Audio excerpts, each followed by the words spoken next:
Welcome to Deltas Unite, UNCCRD, a global dialogue, contributions, and inputs to shapen the governance and policy framework on the road to Conference of Parties 28 in Dubai, and the unveiling of the draft of the new United Nations Convention on Conserving the River Deltas. This session is co-hosted by the African Center for Climate Actions and Rural Development Initiative, the Transboundary Water and Cooperation Network, including the Twin Secretariat, the Institute for Environmental Diplomacy and Security at University of Vermont, the Center for the Advancement of Public Action at Bennington College, the Consortium for Capacity Building at the University of Colorado, Nigeria's Bayelsa State Government, Akasa Development Foundation, and the Environmental Peacebuilding Association. We are a dozen organizations representing both the global South and North, recognized by the United Nations towards setting up a new UN Convention on Conserving River Deltas. As part of this global initiative, we are engaging diverse stakeholders, especially representatives of vulnerable communities from key river deltas and scientists involved in understanding the risks faced by global delta communities. This event will share multi-stakeholders' views, focusing on the policy and governance perspective needed for UNCCRD.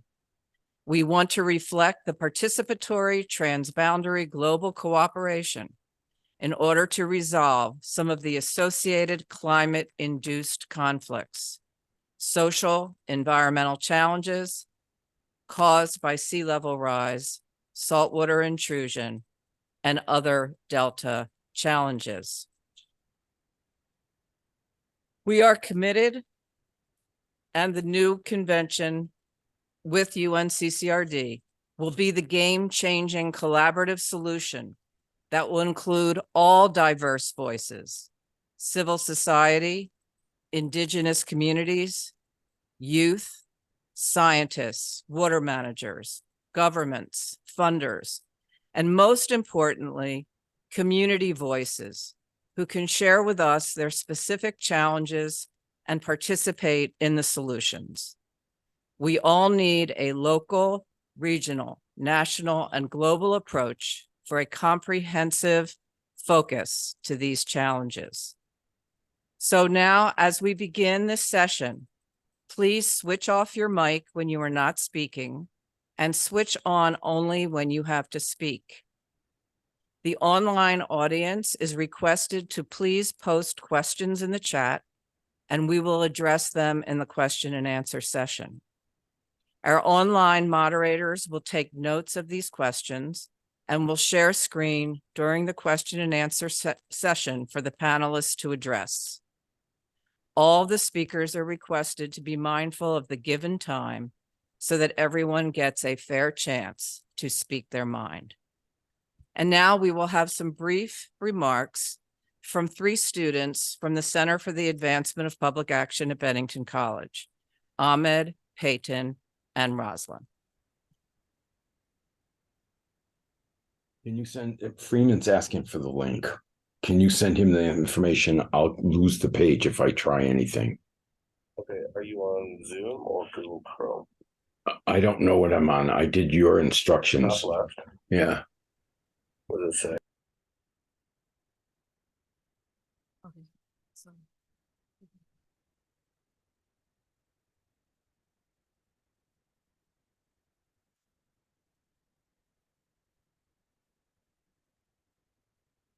Good morning, everyone. My name is Ahmed Amar. Thank you for having us here in beautiful Burlington. Climate change is posing urgent human and environmental security challenges over water in both developed countries and developing countries as well. If not well managed in the future, these challenges will throw an estimated 500 million people in coastal communities into things like hunger, poverty, and homelessness. These efforts of climate change are contributing to the disturbing numbers of science reports on disappearing deltas, human activities such as deforestation, mangrove destruction, dredging, land development, oil and gas exploitation as well. Yeah, I will pass the mic to my classmate here, Peter, so they can also share something about climate change. Thank you.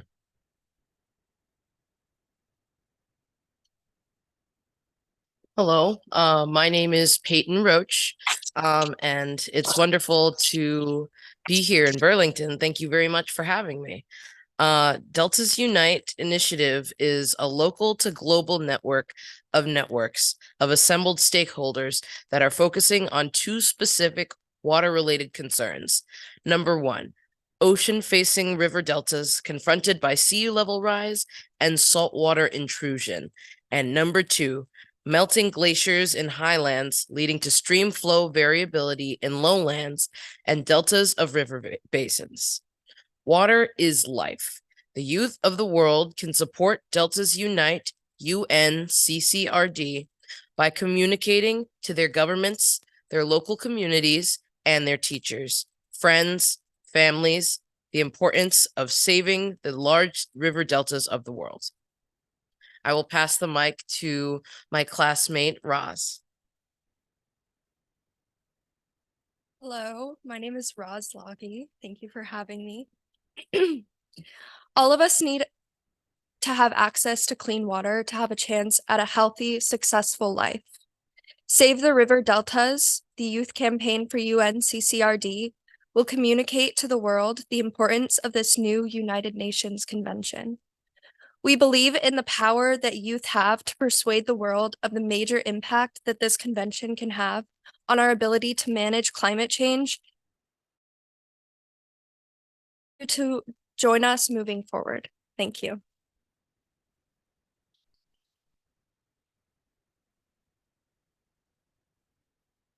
Now we will hear from Freeman Alohar, Asim Zia, Mickey Glantz, and Janine Valcour.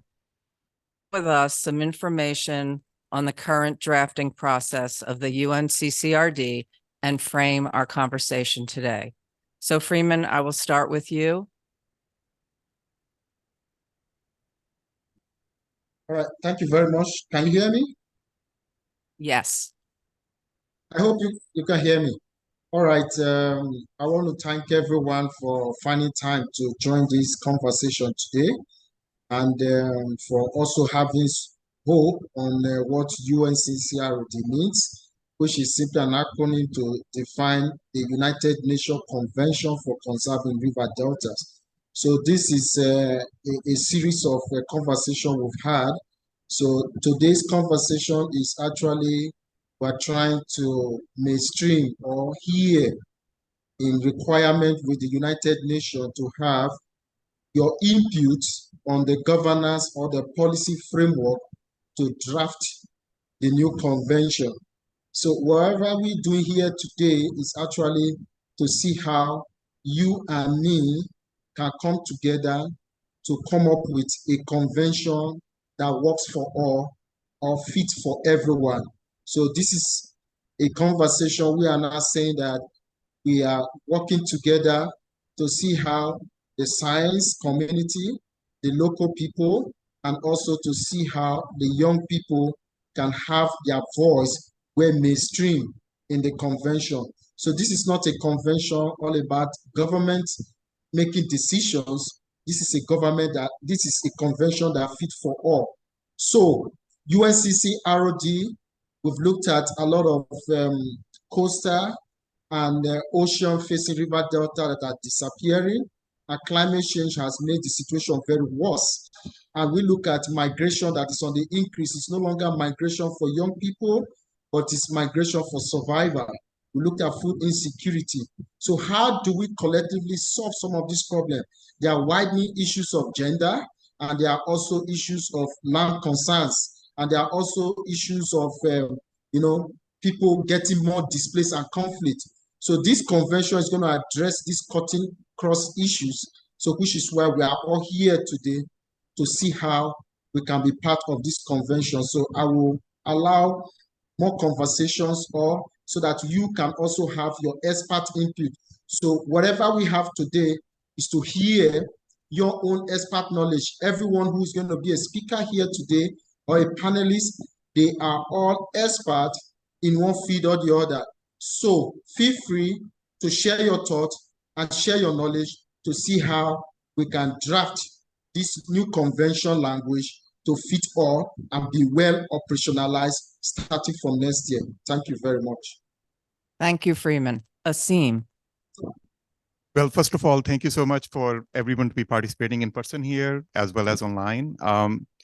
As Freeman said, like in the UN convention, our focus on today's meeting, we had a community voices session a couple of months ago, and today we are focused on understanding like how we can build in policy and governance solutions in the new convention.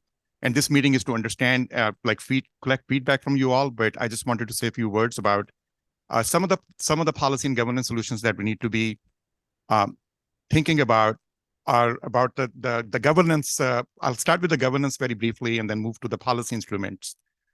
In the governance, I think as we discussed in the UN Water Conference, we are looking at multi-level governance approaches, and as opposed to top-down, I will go bottom-up in terms of starting with the communities, the vulnerable communities in the Indus deltas, as you've heard. They're like facing saltwater intrusion from rising sea levels from the oceans, while less and less fresh water coming from the highlands as more and more dams are being built in the highlands. So the people, the communities are vulnerable. So we need to think about community science initiatives, citizen science initiatives at the community level. We should also think about empowering the communities. The governance in these communities needs to be understood and also reformed. That's bigger challenge because a lot of the communities do not have voice in terms of their own governance in these places. Secondly, the local and regional governments in these areas need to be activated and empowered and coordinated so that regional solutions can be designed within the watersheds where the vulnerabilities are. I would say the national governments also have a role to play in these in the negotiations. First of all, they would be parties to the convention, so their role is critical in terms of understanding and legitimacy of the UN Convention. Secondly, from the governance perspective, the national governments are also conduits of transference of the technical as well as the financial capacity that is then passed on to the local governments, because in many countries of the world, the communities cannot directly access the UN funding mechanisms. For example, in the climate mechanism, we have REDD+, or in other kinds of Convention for Biodiversity have, for example, PEEB or Payment for Ecosystem Service mechanisms, where the national governments have to enable the transference of financial, human, and technical capacity to the local communities. So national governments have a very important role to play. I think at the basin-wide level, since we are talking about integrative highlands to oceans approach, we need to think about what are the role of the riparian partners. So for example, we have partners today from Niger Basin, from Mekong, from Indus, each of the river basin, from Guayas, from Amazon. We have like multiple riparian countries. So the regional associations like Indus Basin Treaty, the partners which are in the Mekong River Commission, or in Amazon, we have ACTO, the Amazon Treaty, or in all the river basins. Those partners have a role to play in terms of sharing in governance solutions that would have an impact on the availability of fresh water in the downstream deltas, and especially as the deltas are moving with the sea level rise upwards, or the people are migrating. How do we have the resilience solutions at the basin-wide level that are then enable national governments and the regional governments to act? So I think like that's very, very important from the governance perspective. I'd also like to say the governance at the United Nations level, the United Nations, other conventions have been have had challenges. Some of the conventions have had very success, like the UN Convention, like the Framework Convention on Climate Change. One can argue that it has failed because it has not been able to halt the climate change. But on the other hand, it has built a lot of climate capacity in terms of the science, and it has brought the discussion in the Paris Agreement. So Paris Agreement can be half full or half empty. Like it depends on how do you see it. I think there's still a lot of action that needs to take place. But the UN Convention for the River Deltas needs to think about that as opposed to propagating a development machine that basically considers this capacity building under for the UN Convention as being, like just another international development machine kind of approach where the formula funding is given to the countries. I think we are not looking at just a conventional development mechanism. Rather, we are looking at the convention should enable social impact investors.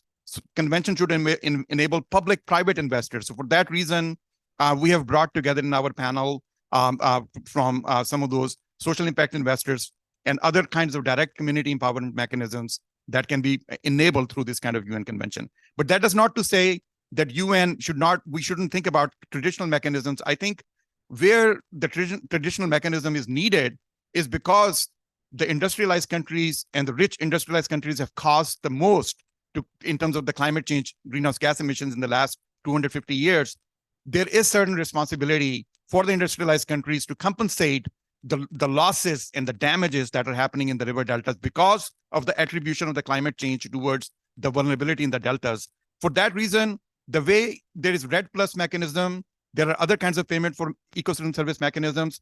We should think about payment for ecosystem service mechanisms for mangrove conservation, for wetland conservation. Not just that, but we should have some kind of payment for mechanisms for enabling people, because we are facing consequences, the extreme events that are happening, floods and droughts in the river deltas, both can be attributed to climate change. We need to think about how to build the capacity in the people and how to save the people who are being migrated in their climate refugees. Last year in the Indus Basin, as you will hear from our partners, 33 million people were displaced. In Niger, 1 million people were displaced. We got 2 1,000-year floods in a span of 12 years in the Indus Basin. So as these events are becoming wet and wetter and drier, there is a responsibility of the UN to set up a mechanism where the rich industrialized countries who have a responsibility for this are able to compensate the people in the vulnerable deltas in some kind of international mechanism. And I suggest and recommend that we should have that kind of mechanism embedded in the protocol and be made openly available for discussion. Thank you very much for this space. And this is kind of like my larger multi-level governance and policy instrument points that I wanted to set the stage, and look forward to the discussion today. Thank you. Okay. Thank you, Dr. Zia.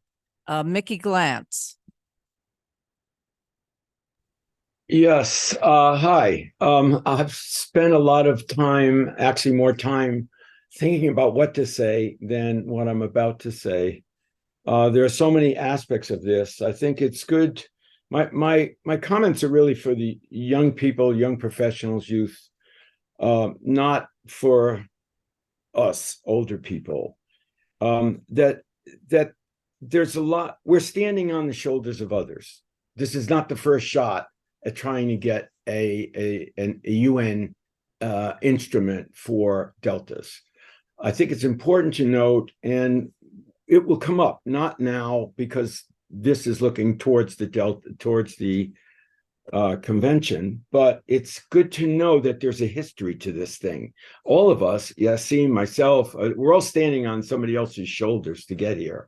And I think it's important to note that among us, with us here, is a representative of Living Deltas, which has been going on for decades. And they're on the heavy on the social side. And so I feel I'm a newcomer to the Delta world. I have a few things I want to share. First of all, the idea for this, for our initiative, actually, I went through my old emails to find out where it started.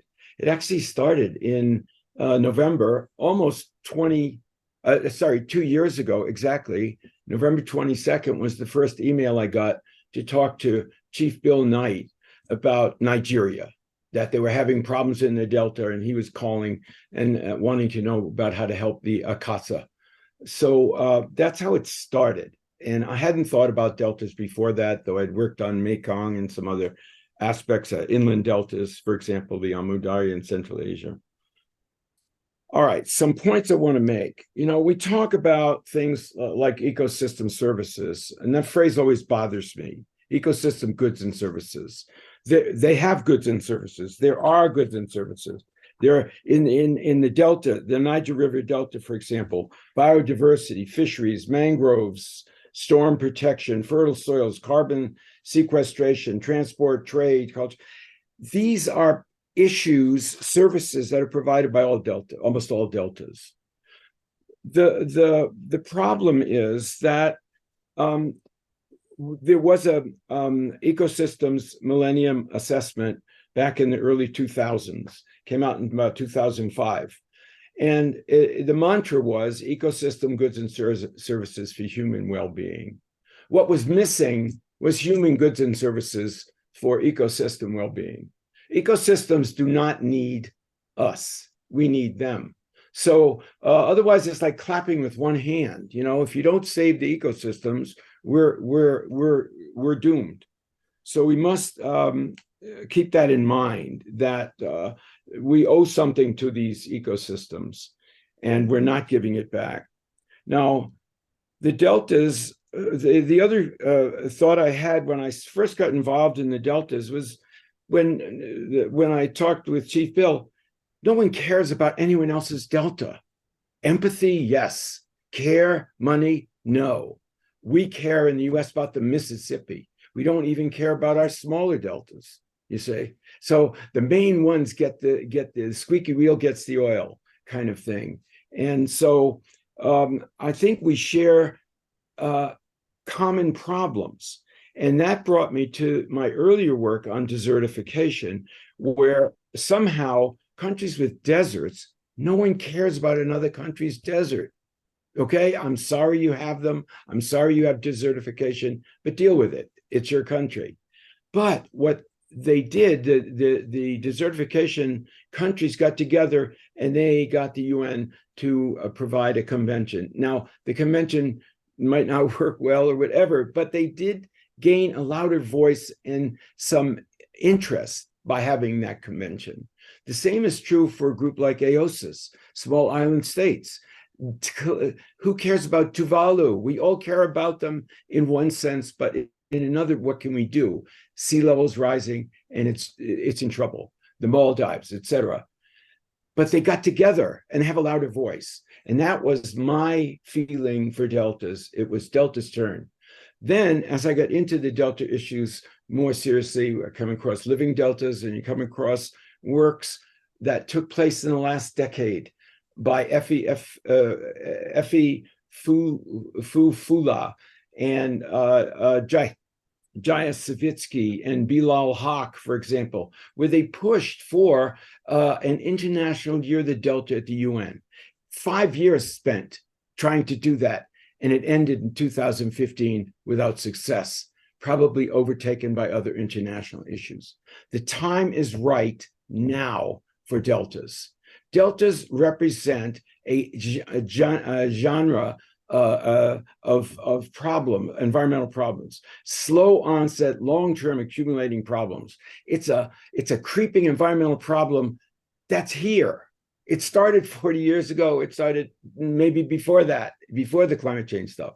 So I think we've got to recognize no governments deal well alone with creeping environmental changes. And that includes global warming, soil erosion, deforestation, etc. So I think the time is right for getting this global attention that the deltas need.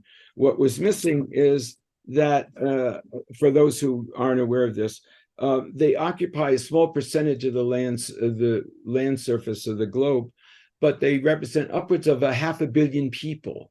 That's a large portion of the world's population. And I think it's probably higher than that. And as Asim talked about migrations, if you put in the hinterlands, a lot more people are involved in the fate of what happens to the deltas. So I'll stop now. I have too much to say, as does everybody else. So thank you. Thank you. Thank you, Mickey. Okay, and we'll finish this segment with Janine Valcour.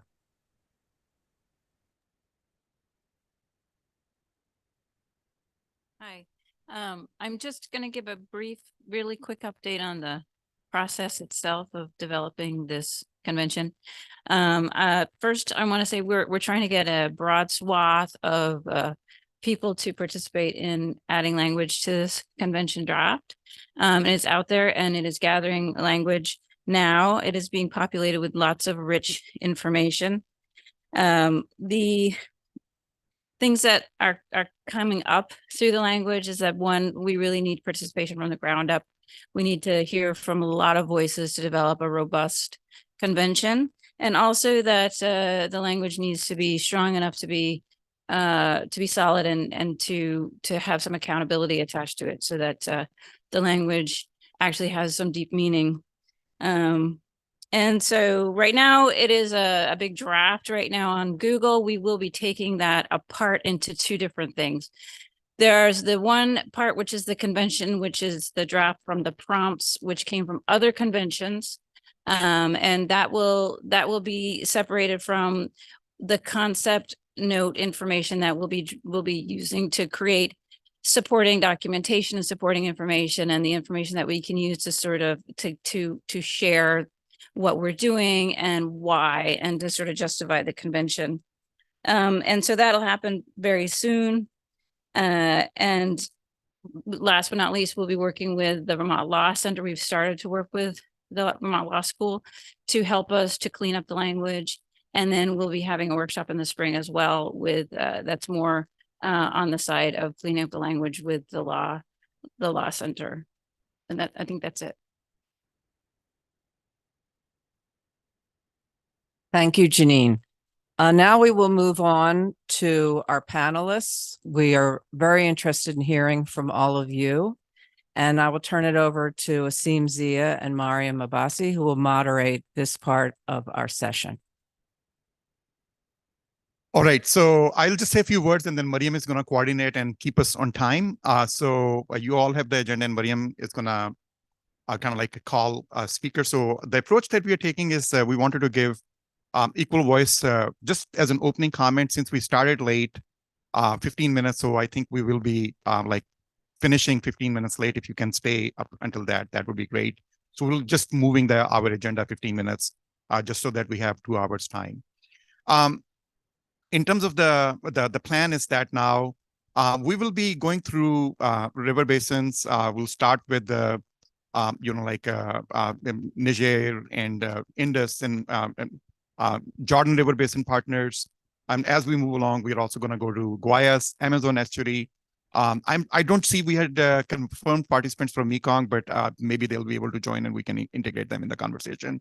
So we'll first hear very specific feedback and responses from the river basins. And as Mariam was just sharing the slide, the question, Mariam, you want to put that back? We're just asking one question to all the participants. Since we want to have a focused conversation about the policy and governance solutions that could be integrated in the UN language. So this is the question that we have shared with participants prior to this meeting. We also gave some prompts for them to configure their responses, but the question is this: in addressing the multidimensional challenges of river deltas, how can collaborative international efforts such as the UNCCRD be transformative in formulating equitable and effective policy and governance solutions for addressing the urgent problems facing river delta communities? I think like it is the equities of concern, also the efficacy, but not just the policy solutions, but also governance solutions. So please, I would request that we have, because of the time constraints that each Mariam would manage in terms of the 5 minutes for each river basin, we will be, that's the time so that everyone can get it. And after that, the river basins, we have some partners from the UN Habitat and some of the partners from Terra Global, the social impact investors, and some communities representatives would be also given some space to share their perspectives on policy and governance solutions. And I think Mariam would also figure out ways to engage the audience online and in person here. If you have any questions, please put them in the chat. We really highly encourage you. So with that, I'll hand it over to Mariam to start the process. And I will back in if there are any follow-up questions to any comments that are made just for clarification or any further response. I will intervene at that point of time. So Mariam, floor is yours now. Thanks. Thank you, everyone. We have 2 online moderators, Richmond and Rubena Anjum. They are associated with the Transboundary Riverine Cooperation Network. Please post your question in the chat and they will be gathering and will be shared with us at the end of the session. There is Initially, we wanted to go ahead with river basins, but there is slight change in the program because one of the speaker has to leave early. So I'll invite her first, Grace Ananda, Gender and Policy Specialist with the United Nations Habitats, to speak for a few minutes.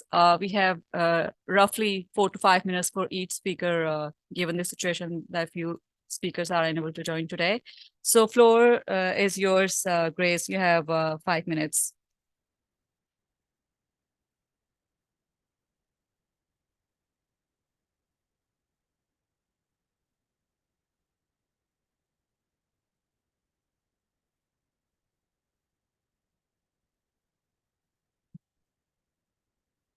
Grace, are you with us?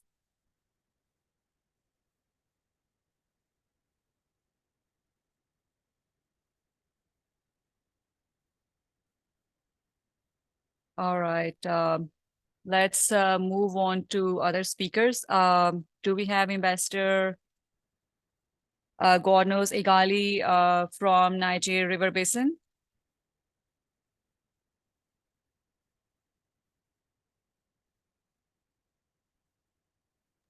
Can take on Inatemi Odion. It's like Ambassador Gali is not here yet. Inatemi Odion is here. What about Wakadai? Is he here with us? I saw he joined us. Let's start with Anatemi Inatemi. Wakadai is also here. So Wakadai is coming on. Yeah, sure. Wakadai, would you like to start? And we will encourage if you could share your video if your internet quality allows you. Yes, I've been struggling with my internet since, but I can make some input into what we are discussing, a few of my thoughts on governance. I think, of course, Bayelsa State is a small state. Last year, the floods displaced about 1,500 persons within the state, and so there are many sectors of the state that we are impacted, and going forward, this Delta Convention is something very important. We look at it as well, something very important for the state, even though we are talking with the national government, the federal government, so that they can actually take the lead. And letters have been written to the Senate President, to the federal government, the National Council on Climate Change, and all that. So let's come back to the issues that we are talking about today. For governance, my thoughts are that we can leverage on governmental organizations, establishing an IGO or specifically dedicated to the conservation of and management of river deltas that can provide maybe a formal platform for participating countries to collaborate and to make collective decisions could be very important, could be key. And this IGO can also have possibly secretariat responsible for coordinating activities, facilitating communications, and ensuring compliance with conventions provisions. Example of existing IGOs that can focus on environmental issues could possibly include the United Nations Environment Program and also that of maybe the International Union for Conservation of Nature. And secondly, I think the multi-stakeholder platforms too could be created. Such platform could include representatives from government, civil society organizations, indigenous peoples, academia, private sector, and all that. We could also consider regional cooperation frameworks that could help in the governance framework, advisory committees, and expert panels and public participation mechanisms like the one that Chief Bill Knight was talking about, where the people are really inclusive from the planning, to the designing, implementation of all stages of policy implementation, I think we need to really emphasize the participation of the community people. And that is, in fact, the most important aspect for me for this project, where we can bring together incorporating mechanisms of public participation and engagement is very, very crucial for in ensuring transparency and inclusivity in the governance structure for this particular convention that we are hoping to have. And this can involve public consultations, maybe public hearings and opportunities for affected communities who are at the front burner for these particular impacts of climate change, as well as environmental human cause induced problems on the environment. So the people tasting these impacts can definitely have some ideas to express, and I think we should definitely create opportunity for them to voice their thoughts, opinions, as far as this convention is concerned. And also think of very adequate compliance and monitoring mechanisms, robust governance structure that could include mechanisms of monitoring and assessing compliance, with the convention's provisions. These can involve regular reporting by participating countries, independent audits, and peer reviews. With respect to reporting, I think from the word go, we should try as much as possible to emphasize the reporting obligation, emphasizing transparency and verifiable reportage, that these things that are being undertaken are verifiable and they are not going to be like greenwashing stuff. So we should try and ensure. Then for financing mechanisms, also have we could leverage on green bonds. Governments and development banks can also issue some green bonds to raise funds for Delta control projects. In Nigeria, we have already floated. Nigeria has already floated the green bonds, even though not effectively, harnessed yet. But I think we can equally consider that an impact and also on impact investing. We can look at impact investors to seek for ways to generate both financial returns and positive environmental and social impacts by attracting impact investors. Governments and conservation organizations, of course, can access additional funding for Delta conservation efforts. And these investments can be used to support sustainable agriculture, reforestation, renewable energy impacts, projects, and other initiatives that, of course, could contribute to the preservation of river deltas. Ecotourism partnerships could also be a way, corporate sponsorships. We could look at, for us here in the Niger Delta, we will have to really live.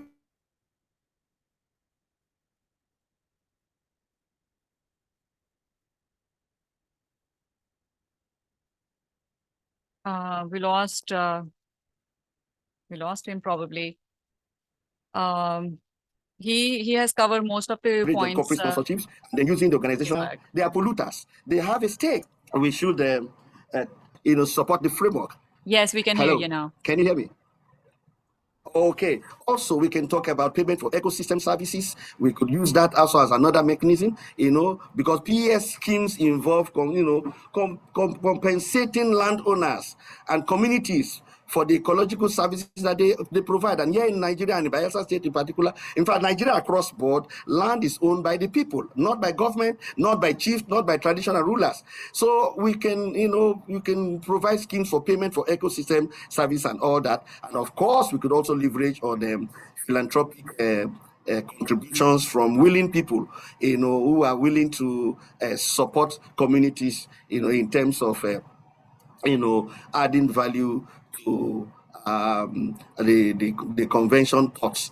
And for the designing of the implementation of policies embedded in UNCCRD, I think we should be very clear with our objectives, so that we could define the policy objectives of the convention to guide the implementation process. And these objectives should reflect the conservation goals, sustainable development principles, and the specific challenges faced by river deltas. And the policies should be aligned with international commitments such as the Sustainable Development Goals and the Paris Agreement. And I looked at our statement of the goal. I think we should have an overall project development objective, such like The project aims to enhance the resilience and sustainability of river deltas by implementing integrated conservation and management measures that address the unique environmental, social, and economic challenges faced by delta communities. We should have something like this, like a kind of overall project development goal before we now go to specifics. Yes, I know the specific ones were highlighted, but the specifics could also include some of my thoughts anyway.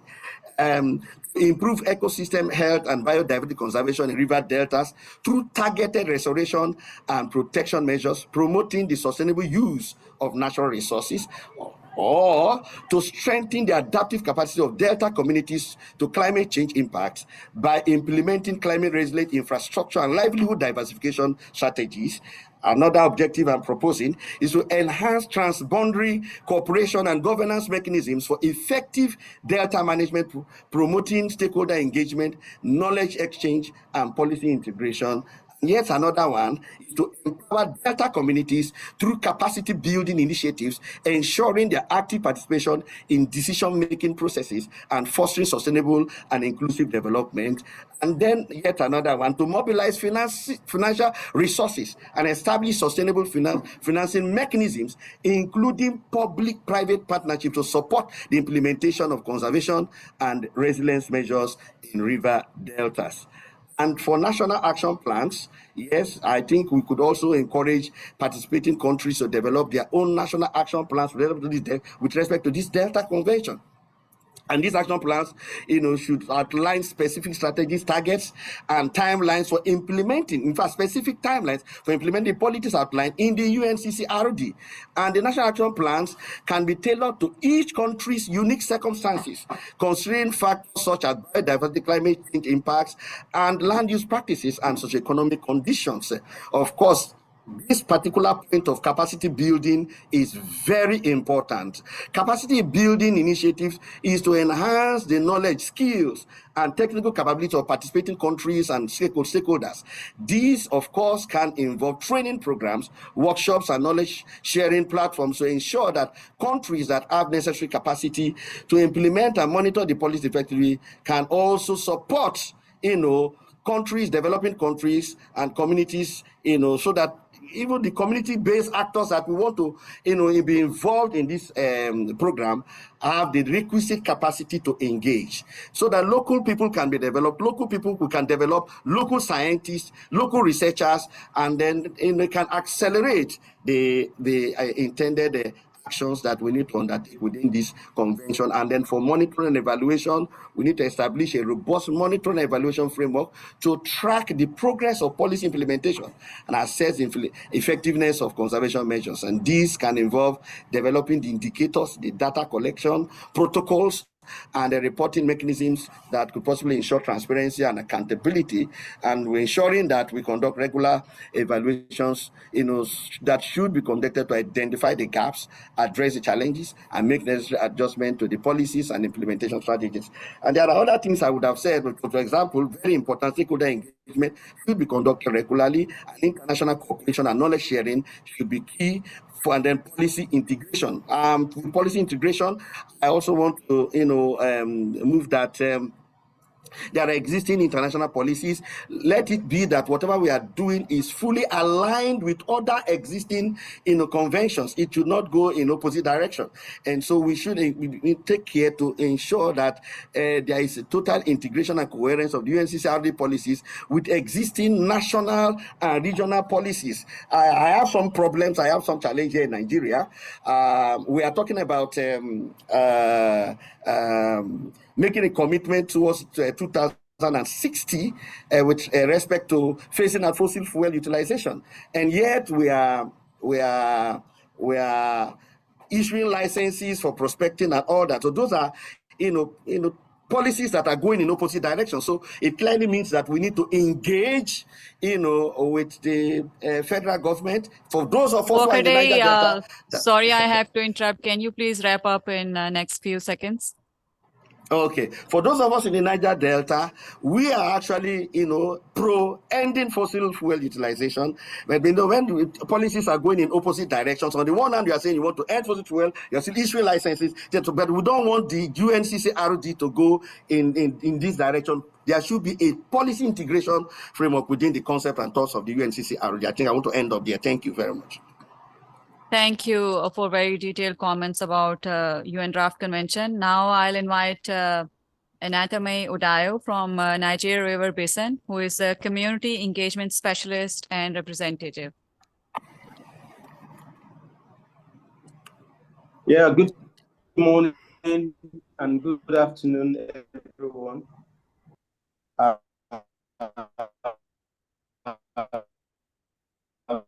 Anatomy, I would request if your internet quality doesn't allow you, please switch off your video. Nigeria, and I'm happy to be with you.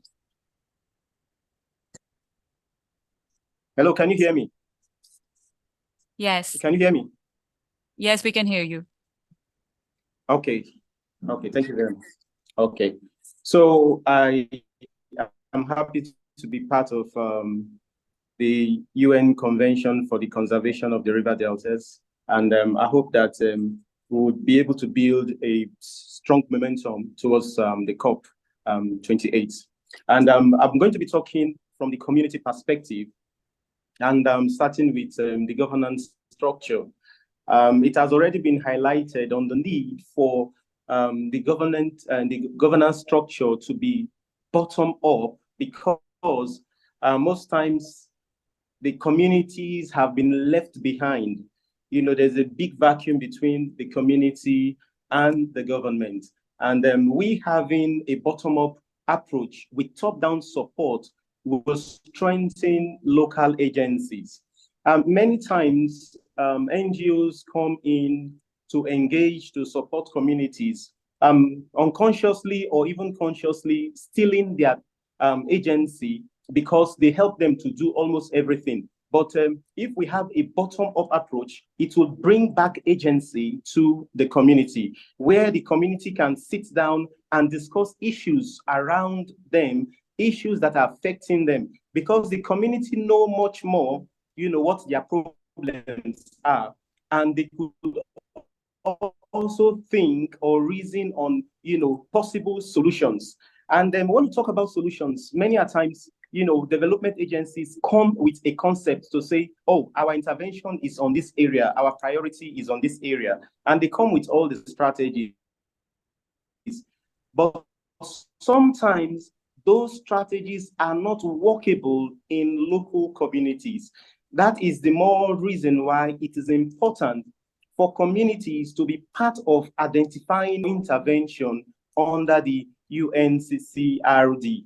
So in terms of community, in terms of governance structure, I look at a tripartite engagement of communities or CSOs, non-state actors, and the states. In Nigeria, we have states and we have the national government. So we have the government in one angle, then the third party is the UN and international donor agencies, where, you know, we'll come to a round table and discuss issues, looking at it from the perspective of the community, from the non-state actors, looking at it from the perspective of the national government, the regional government, and also looking at the possibility of bringing learning from the UN or the international government. In that way, we will have a rich deliberation and holistic approach towards our intervention, you know, to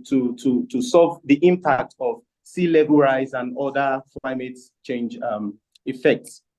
Then when we come to communities, many times communities are looked at as beneficiaries.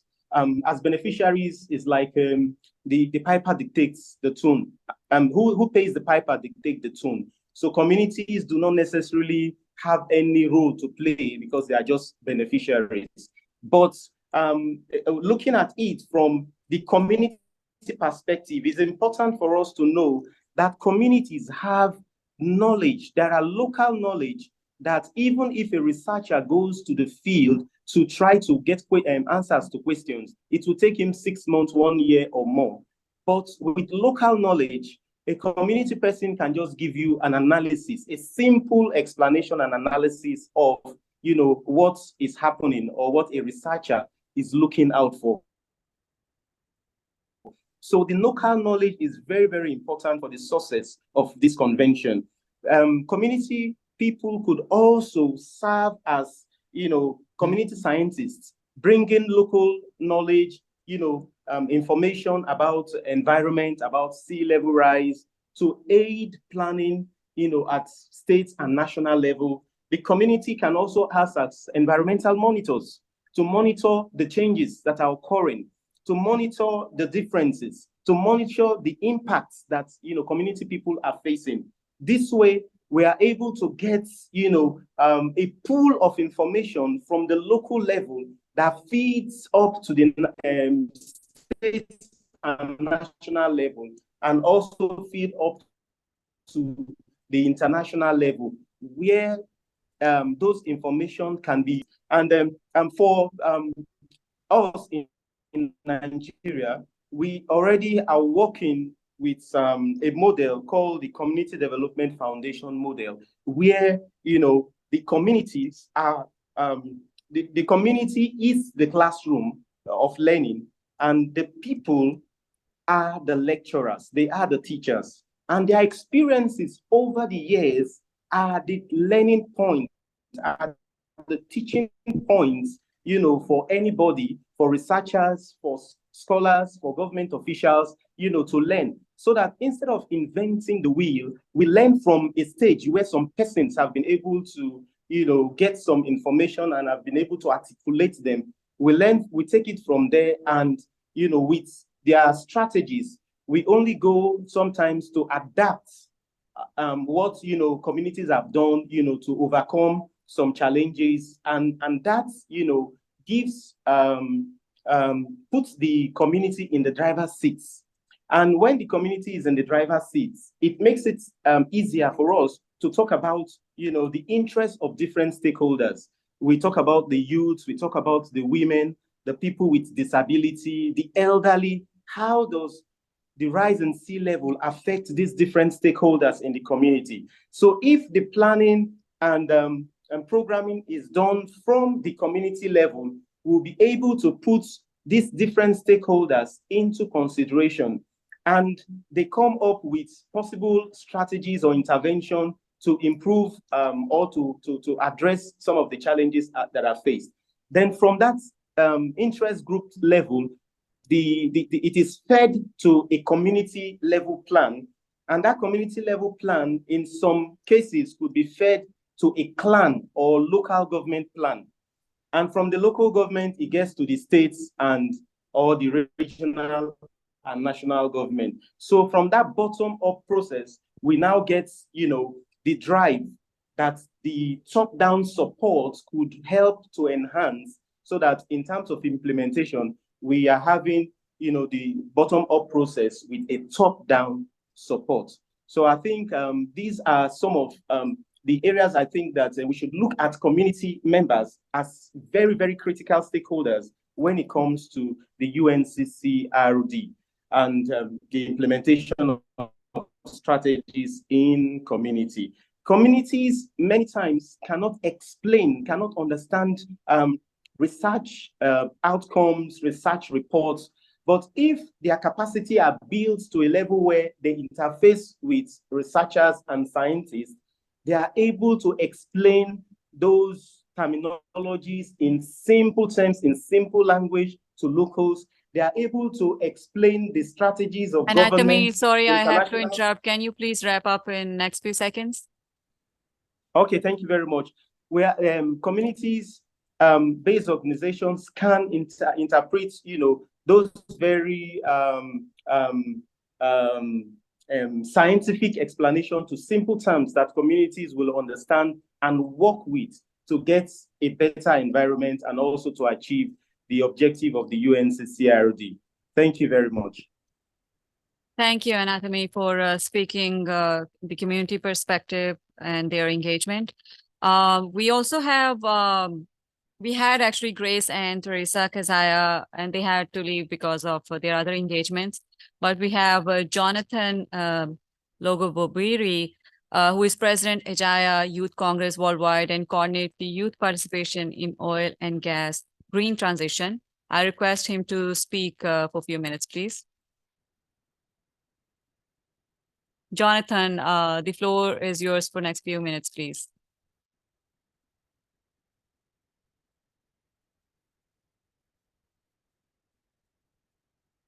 Looks like he cannot hear us, or there is some coordination issues. So we can take him afterwards once he's available. We can now move on to Indus River Basins. And we have Senator Nisar Memon, who is chairman of Water Environment Forum in Pakistan. And he also wears a lot of hats in his capacity. And he has been engaged with communities in Indus River Basins for quite some time now. I'll share screen. We have his slide with us. Floors is your for next 5 minutes, please. Thank you.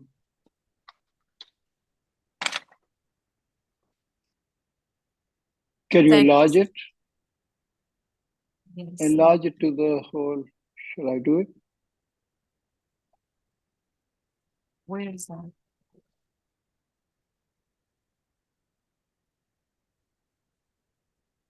You're walking here. Since you have the control, you have to enlarge this screen to cover the whole screen, please, for a better visibility. Thank you.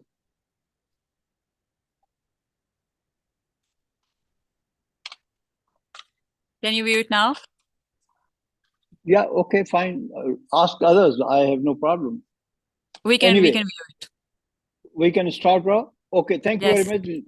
Good morning, good evening, ladies and gentlemen. It's a pleasure to join again the Delta Unite, and we are moving reasonably fast towards the final goal of unveiling it at the COP28. I would only like to, because most of the things that have been shared, first by Dr. Asim and many other friends, are pretty common, so I will rather skill. I'll only want to emphasize that here you can see that we're talking of the Indus River and the Indus Delta. Indus River has, in fact, is one of the very long river. It originates from the Tibet plateau, and coming from China, from India to Pakistan, and then Afghanistan. So 4 countries are benefiting from the water of these Indus River.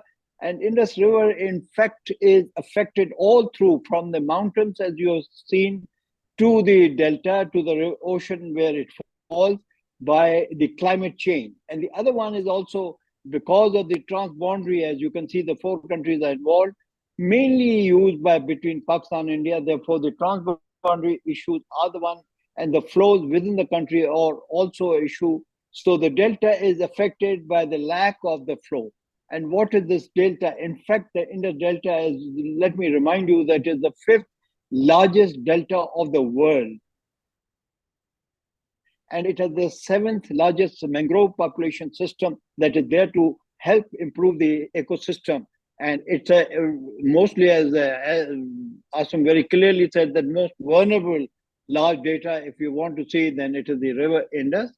And it has, in fact, because of the climate change and the water flow to the delta, it has affected severely.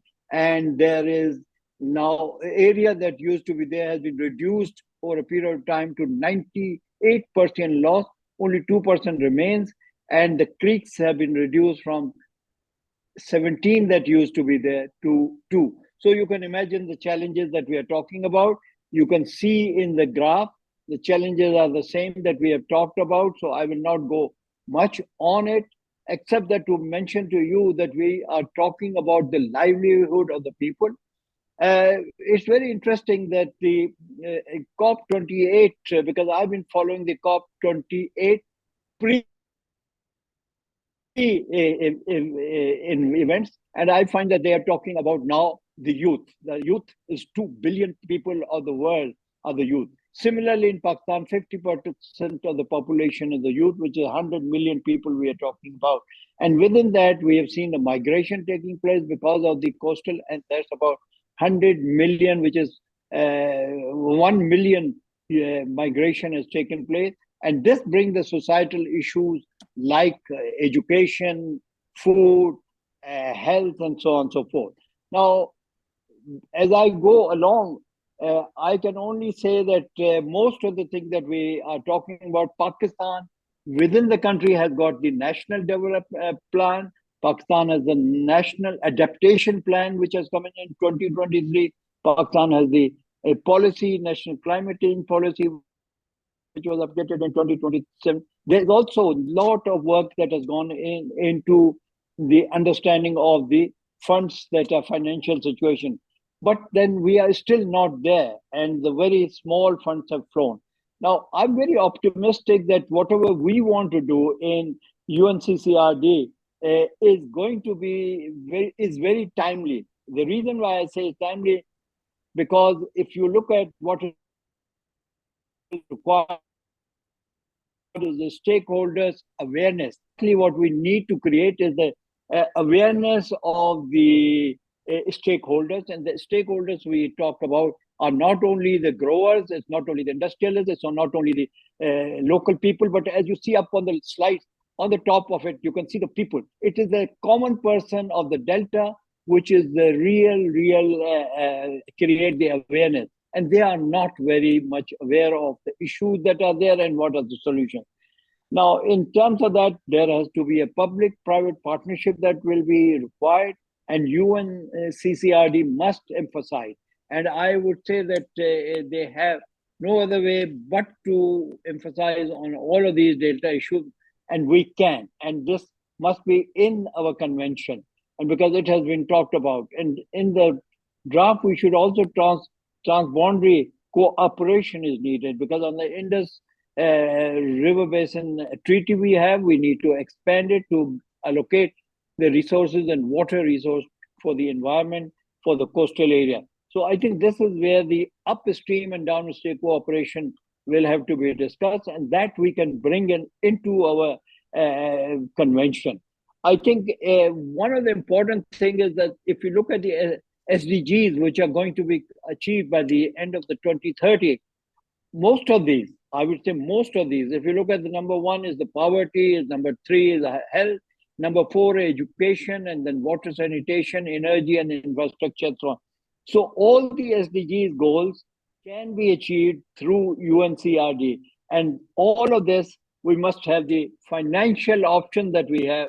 There must be an education.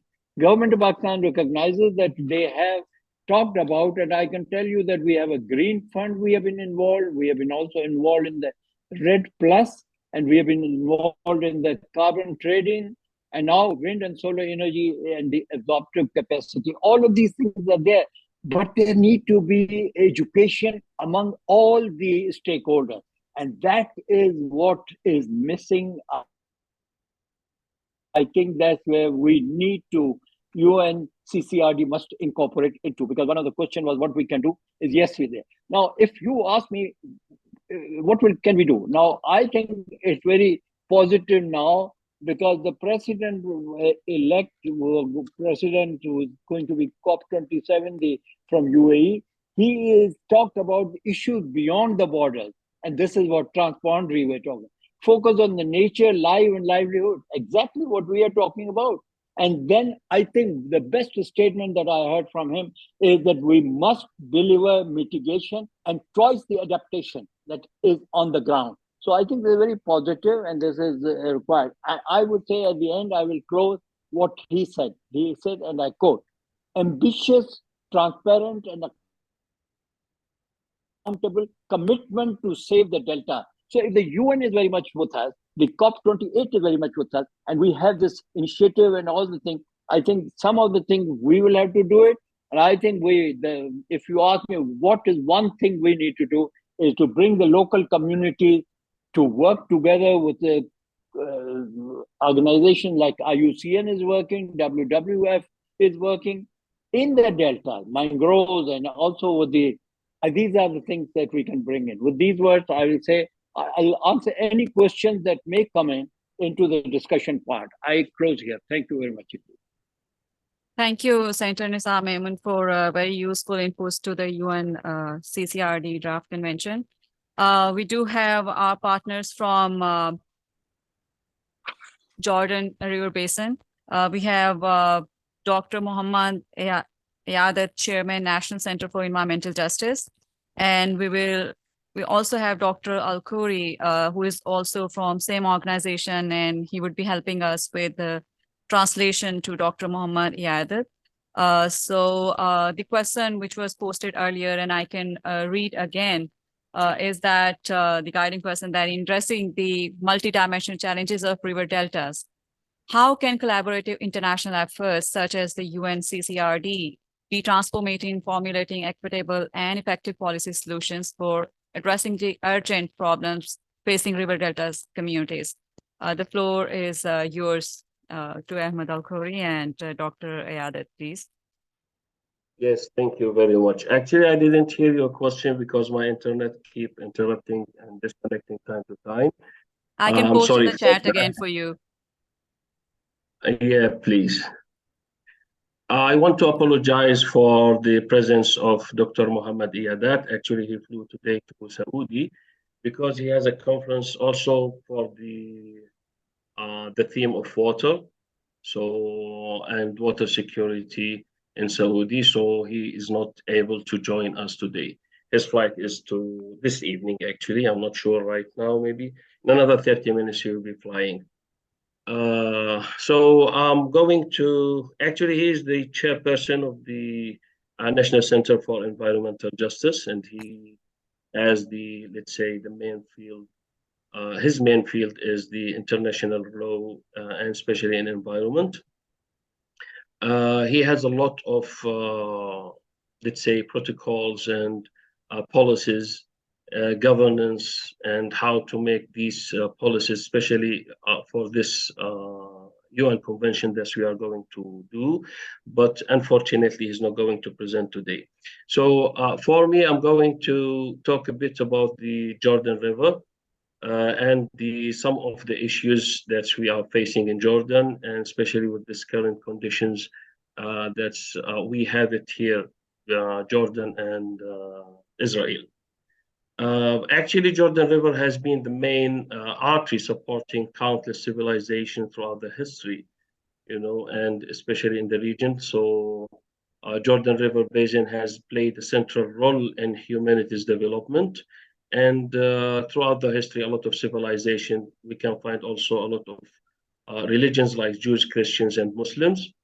And let's say also from ecological part, there are a lot of flies that's come to the delta or the basin of Jordan.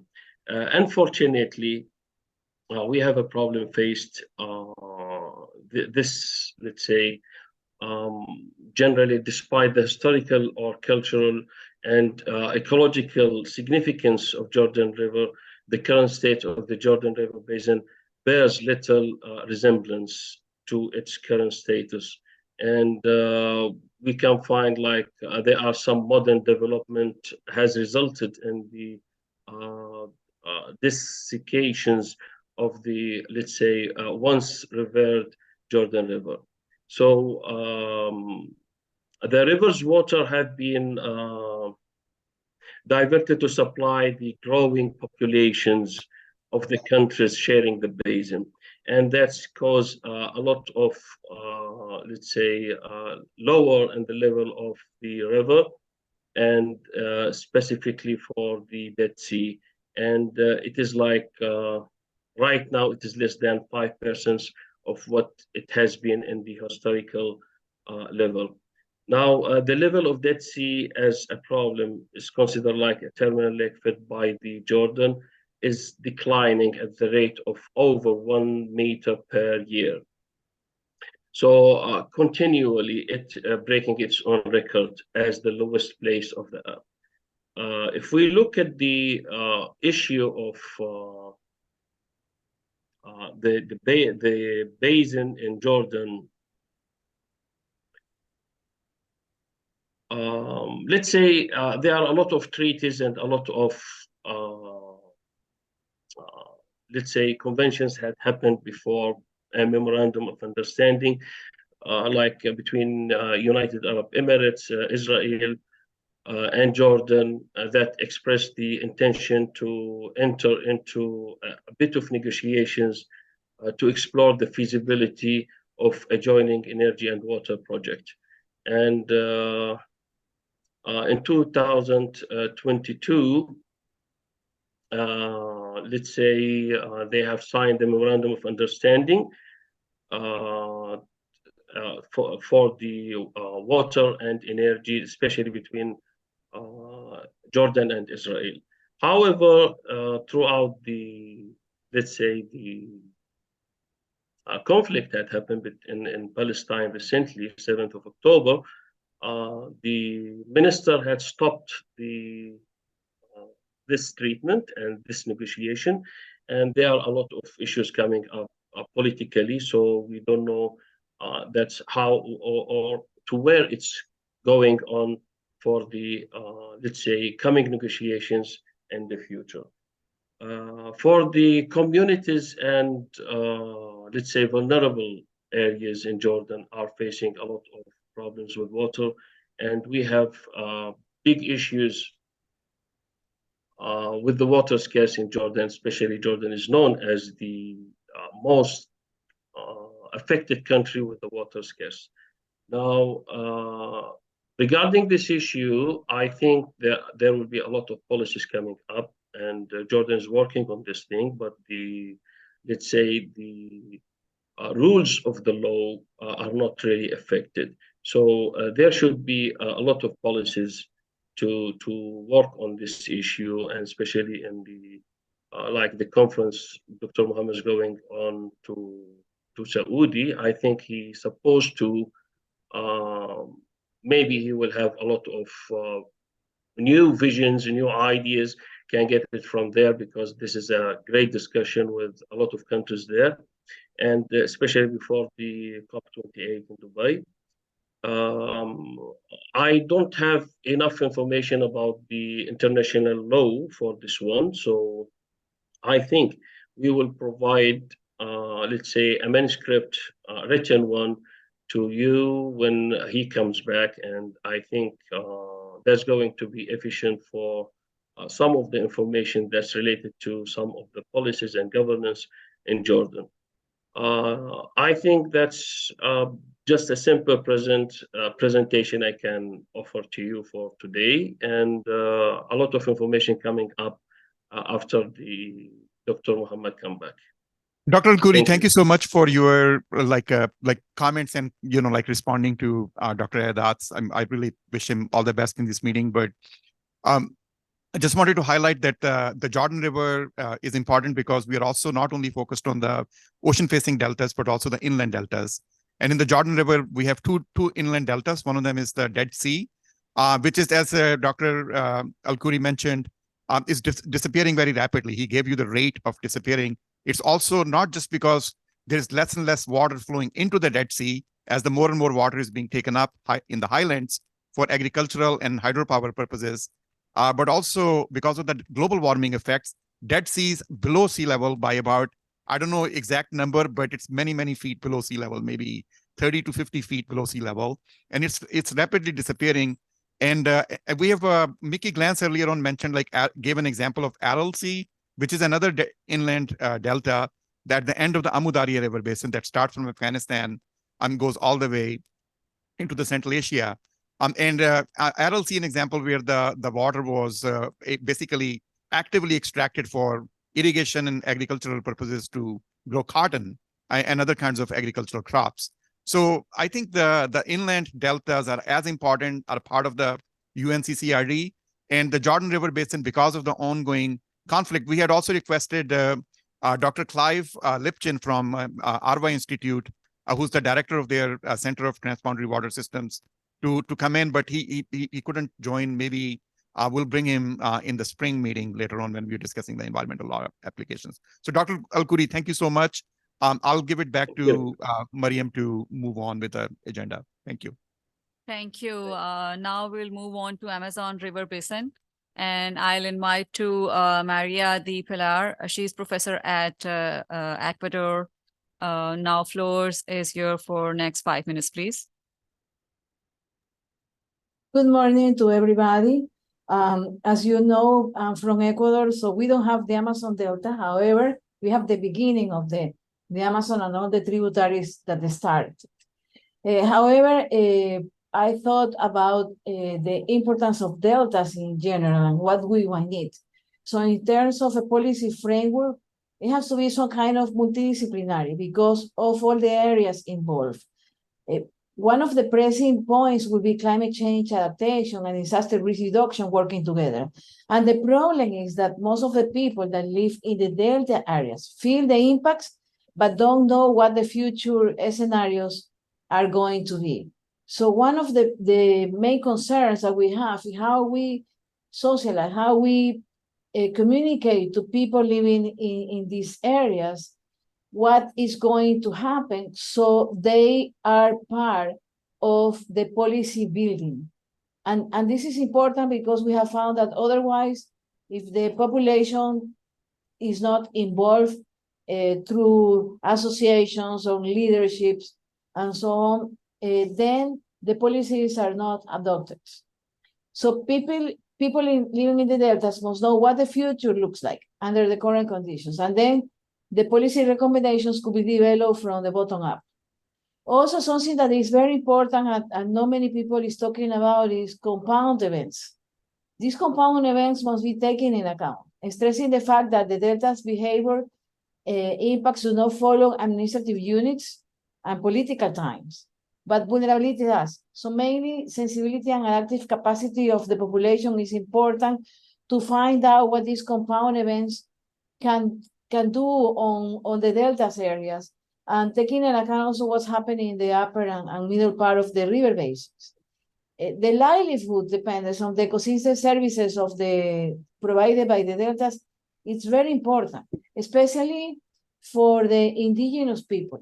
In several communities where you have mangroves, for example, they fish, they obey the timing for reproduction, and they are in a way people working on conservation policies by themselves, not really imposed by any policy. However, there are multiple users of delta. And if we look at what's happening on the Amazon River in the last month, we see that there is a very big drought. People living on the area was not, I think, aware of the drought. The Brazilian government have been taking people out of their communities to be able to feed them or to provide livelihood means, because whatever they have is gone. So it's important to look at this as an example of what we should be doing. We have to be working on how to develop some kind of multi-hazard early warning system that really are centered on the people.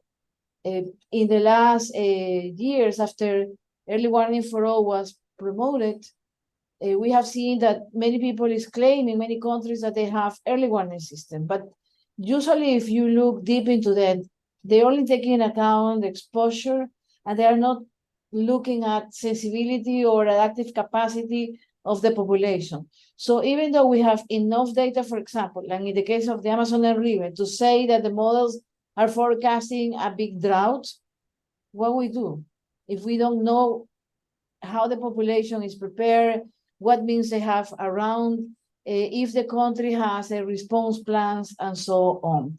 So the deltas are also very important because everybody here knows that most of the population live on the delta. Agriculture is really producing high yields because of all the sediments coming from the whole river basin and so on, but at the same time is prone to flooding because of rainfalls on the upper basin, floodings because of the rainfall in the extreme events on the delta itself, plus sea level rising. So we have all these events sometimes happening at the same time. When we look at the administrative units, the deltas are divided.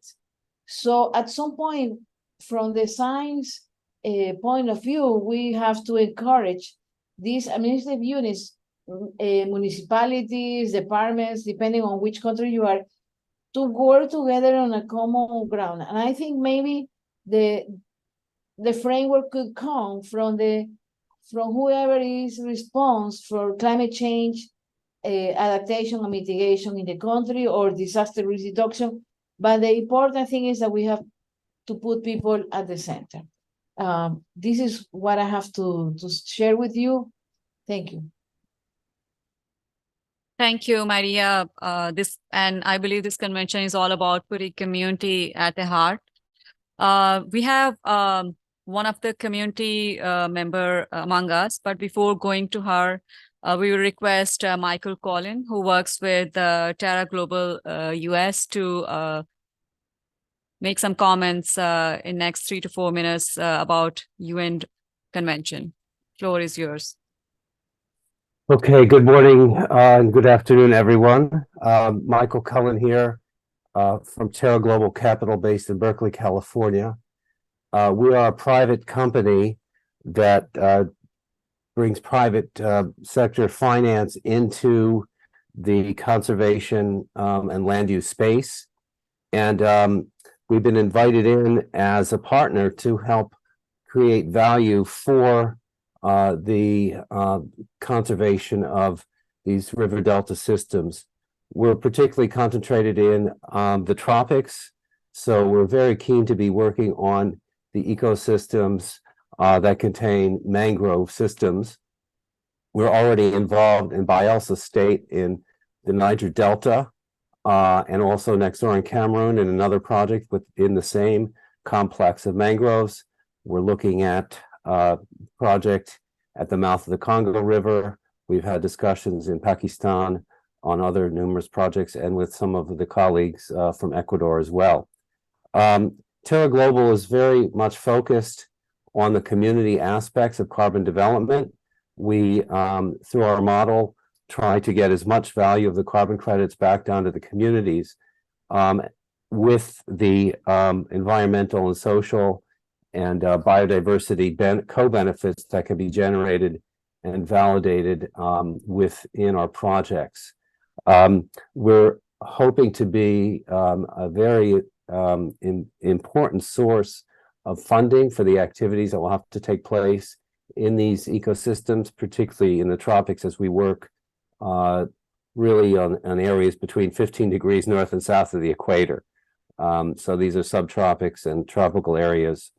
And Terra Global has a kind of novel model in that we are able to do all the technical work ourselves on the greenhouse gas quantification, the GIS mapping, and the natural resource management, overseeing the projects on the ground with the communities. And then also we have our own financial sources with which we can fund the projects and then create those credits that are then returned to investors who then allow the money to flow, as I said, down to the community level. We've been in business for 17 years. We've worked in over 33 countries. We're a woman-led business, and we have people based all over the world. So I just wanted to make you aware of our presence and our very, very keen interest in participating in this effort and helping to bring the finance that's necessary for many, many years into communities as we help them conserve and regenerate their mangrove systems. So thank you very much. Michael, thank you. I have a follow-up question. Thank you so much. Sure. I mean, the carbon emissions are part of the REDD+ and the Yes. UNFCCC mechanisms, as you know. Yep. But for the UNCCRD, we are very much interested in, like, as you heard from many speakers, like having some kind of like a cumulative mechanism that accounts for like these benefits that deltas generate, not just as co-benefits to the carbon mechanisms. Rather, all the total accounting is done in terms of the ecosystem services that deltas are providing. That includes adaptation and resilience building capacity for the local habitats, both in terms of people, but also biodiversity, etc. So I was wondering, like, for the UNCCRD, to what extent the social impact investors like Terra Global would be interested in some kind of PES mechanisms that account for the cumulative ecosystem service benefits. From cumulative, I mean, we account for like any intervention that generates like a ecosystem services, and then we do a total accounting of those. Yeah. And if the carbon has to be like made part of it, that's fine. And that could be supplemented through the REDD+. But in terms of the UNCCRD, we are interested in, like as you heard from many speakers from across the world, that we want to have some mechanism within UNCCRD for PES mechanism that could kind of like enable not only rich industrialized countries of cause of climate change, but also other private sector investors who are interested in, for example, social impact investing, to invest in reducing, say, damages and losses, building community empowerment. For example, Dr. Pilar just mentioned about early warning, early action systems. That could be institutionalized. So we want to be able to use these kind of PES mechanisms to fund these community resilience activities that could be generate, for example, multiple ecosystem service benefits. So I was wondering, like, if you have any thought about moving, I mean, just as your vast experience in this world, for how, if there is a way to move UNCCRD towards a cumulative PES mechanism. Thank you. Okay, thanks. Thanks. Well, just know that all of our projects are also validated with the community climate and biodiversity moniker. So that's another standard that's put on top of the Vera standard for the carbon itself. So that does two things. One, it does account for a lot of the things that you're mentioning on biodiversity and community development, community participation, and on the emission reductions. So it also accounts for those, and it gets usually a higher price in the market when that CCB validation is put on top. So we're very much aware of that. And we, all of our projects have that validation. And in addition, in my travels, I've also obviously been speaking about this whole effort with many different people. I just came back from a meeting of the UNDP climate finance people on financing adaptation. So I have been in discussion with people like that, and they're very much interested in participating. They also do, obviously, lots of work on adaptation and activities that would be included under that rubric. So I would look forward to helping include those kinds of people making those efforts in what we're doing as well, and what Twin is attempting to do here. So we're very much aware of all the things that you've just inventoried. Thank you so much, Michael. I look forward to continuing these conversations in this meeting, but also in during COP28. I see you bet. Senator Nisar Memon maybe have a direct response to your answer. Maybe Senator Memon, if you have like a just very quick question, that would be good. We can follow up with this. Thank you. I'm deeply interested what Michael has said about his involvement with the mangroves in Pakistan. So which means he's already in my city of Karachi, and he is in the district of Thatta, which is again my hometown. I would be very interested to get in touch with you and to hear from you which organizations you are, and we will like to please get in touch with Dr. Hassan's office, and we can stay in touch. And I will be in Karachi in December, and if you plan to be there, let me know, and we can carry this discussion further. Thank you. Because there's a need for a coordinated approach. Right. Okay. Well, just for the record, we have been working on a project elsewhere in Pakistan. We did preliminary work on the mangrove system, and that project is being managed by another organization. But we do have people that we know there. So we're not actively involved at the moment there, but we certainly would love to play a role if that's possible in the future. So, but I'd be happy to talk with you. Thank you. Thank you. All right, Mariam. So there was there's one one more speaker, more right? community member, Rebecca Apapa. We would like to take advantage of her presence. She is Minister of Finances at Akasa Development Foundation. Can you please give us 2 minutes to speak on the topic, please? And afterwards, we can move on to a next session. We are running late on time. Rebecca, can you hear us? Is she still with us? I think we have Rebecca Papa. We can't hear you in case you're... Yep, we can hear you now. Can you hear me? Can you hear me? Hello? Yes, we can. Yes, we can hear you now. Okay, thank you for having me. Thank you for having me. I want to agree with all everybody have said. They are very correct, but I want to make little input concerning the vulnerability of the people of the River Delta. You see, mostly, I want to let us know that the most vulnerable of people are the women. You know, like in the River Delta here, Nigeria, the women are into fishing more, farming, and they do the most job as women. So I would like us to include the women in the planning and implementation aspect. Like Inatimi Odio said, the community people, the people from the community, and they are mostly affected, and they know where it pains them. And they know where it pains them. So we would like the community people to be carried. It should be bottom up and at the same time, top down planning to carry them along.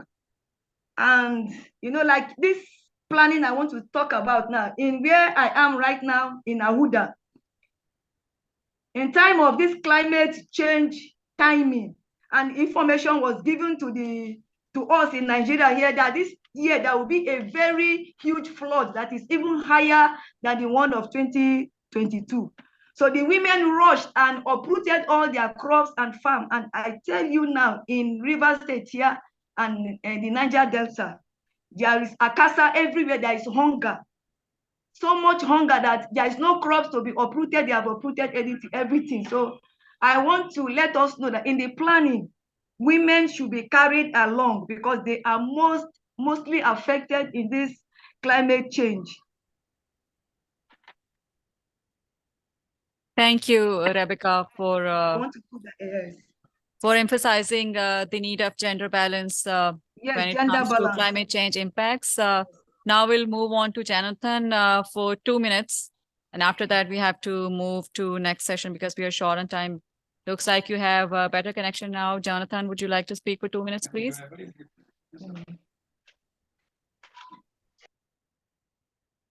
Jonathan, you are muted. Please unmute yourself.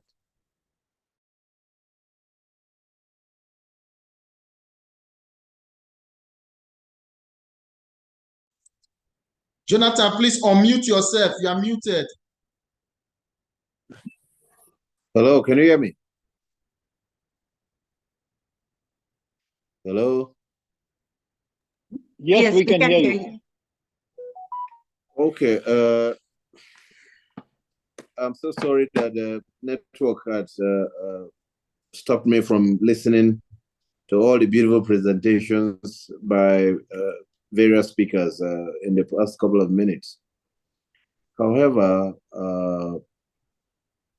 given the background of the environment which I come from, it will be pertinent to underscore the need for genuine collaboration to tackling the challenges of the river delta, especially within the Niger Delta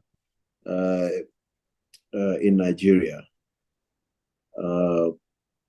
Because I haven't listened to other presentations before now, it will be difficult for me to make a presentation because it could be that someone else had said whatever I probably would be willing to say on behalf of my people. But the essential truth is that there's a need for global alliances or collaboration in securing the Delta as it relates to securing the overall environment of the Delta and rivers that are not considered prominently in the affairs of the UN and other development stakeholders. I would like to learn or listen to people first before I make further contributions, if and when required. Thank you. Thank you, Jonathan, for your remarks. And I think this convention really emphasizes on global cooperation and transboundary collaborations. If Asim has any comment, we can move towards you, please. Yes, so do we have time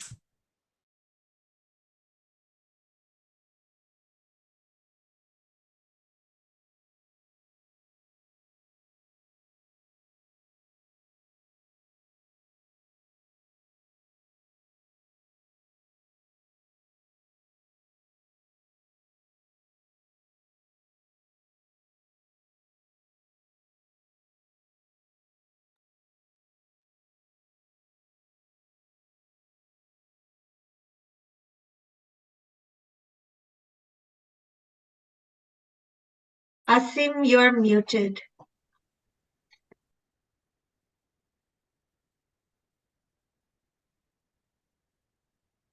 Miriam, are you online? Miriam? Is Miriam Okay, online? can you hear me now? Okay, that's I'm fine. sorry. So we have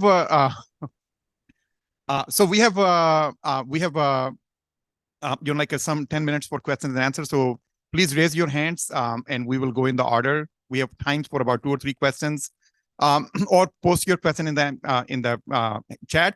But I was saying that since we have participants from Living Deltas, as Mickey Glant said, that they have been working for long time. So Andrew Henderson and Andy Larch, if you have any suggestions about UNCCRD, I just wanted to put you on the spot and say, what would you do that you think would be critical to include as policy and governance solution in the UNCCRD? So if you have, please speak. Otherwise, we'll just take the questions. Thank you. Hello, everybody. Yeah, Andy, please. Thank you. Nice to meet you. You got 2 Andys here for the price of 1. I'm Andy Large, and this is Andy Henderson. Hi. Just to give a little bit of background to Living Deltas, we're one of 12 interdisciplinary hubs funded under what was called the UK's Global Challenges Research Fund. And these were very large hubs designed to address what were called intractable issues, which everyone knows can't be solved. So they redesigned that term to mean complex environmental issues. We, as a funded organization, have been going since 2018. So not many decades, but on the other hand, we are built on the shoulders of giants, as Mickey has said. So our network is we've got 130 researchers spread across 22 institutions in 10 countries worldwide. And when we add on our partners in the hub, we've got about 46 international partner organizations, NGOs, governmental bodies, etc. We work in 3 countries on 4 Delta social ecological systems. So we work in India, Bangladesh, and Vietnam on the Red River and the Mekong Delta in Vietnam, and on the GBM split currently with the geopolitical boundary on that ecosystem between India and Bangladesh. So we work on inter-Delta knowledge sharing, and I think this should be a real part of an appropriate governance structure, just looking at those questions for any United Nations convention. Sharing of knowledge is key, and getting out of our single Delta silos is so important, and I think that should be at the bedrock of any convention. Also mentioned, I think, has been sort of key to anyone's desires in any convention, is raising the voices of Delta dwellers. This is something we've been focusing on really since the outset of the hub, in terms of actually co-developing research and monitoring with Delta communities, so that they have an ownership in what they do, and that at the appropriate points they can have a voice in terms of policy development. So I think we've talked about really sort of what sort of policy frameworks would people see. We advocate policy dialogue as at the core of what any sort of convention should do, in terms of using the science to develop an evidence base in cooperation with Delta dwellers. These can be both obviously at the community level and at the policy level, but at the point of trying to instigate policy, making sure that the voices of all communities, all stakeholders are heard in the same room. So you have community members, academics, and the policymakers in a neutral space to actually begin to talk about how this policy would look like, because unless the local level stakeholder buys into policy, it's very hard to actually get it operational on the ground. So that's another thing that has been mentioned. While our hub has been built on the background of other consortia like Belmont Forum, like Deltas, like DECMA, and many of our key players in our consortium have had lead roles in those, including EFI that was mentioned at the very beginning. We seek to be different from those in that we try to embed natural cultural heritage from the very beginning, and again, locally led knowledge has been mentioned. And so at the moment, we are very keen on trying to sort of operationalize the 8 principles of locally led adaptation which weren't even in existence when the hub started. So we see that as a real aspect of how to go forward. But also, as one of our late beloved advisory group members, Salim Al-Haq, would argue, localizing the SDGs is key, getting that down to the level of the community. So again, any sort of convention should really try and take the aspects of the SDGs that are valuable to people, but try and change that into a vernacular that people actually understand. Again, we equitable partnerships then are at the bedrock, should be at the bedrock in our view of any convention. These should be demonstrable so that we walk the walk. They should be longitudinal in that they should go through time and ensure that we don't fall into the trap of extracting knowledge from communities, saying thank you and walking away. We need to go back and engage with a dialogue with those communities again to say how our findings might have an implication for them. And a simple example from the hub is that some of our scientific climate change modeling is showing that big cyclones in the GBM delta coming in from the Bay of Bengal are forecast to become slightly less frequent, but much more intense in the future, in the next decades. And that is exactly the type of knowledge that needs to go back to two levels, to the policymakers to help them develop climate adaptation plans, but also to the communities for those adaptive capacities to be maximized on the ground in terms of how people make plans. And at that point, again, natural cultural heritage comes into play, because there's a lot of strength in terms of resilience building using that. And then finally, in terms of interacting on an equitable basis, we need to be intergenerational in terms of not just social justice and being good ancestors for forthcoming generations, but meaningfully including youth and gender. So all I would say is that we have experience of actually doing all of this. That we have a minimum of 47 separately identified academic disciplines in the partners who are researching in the hub.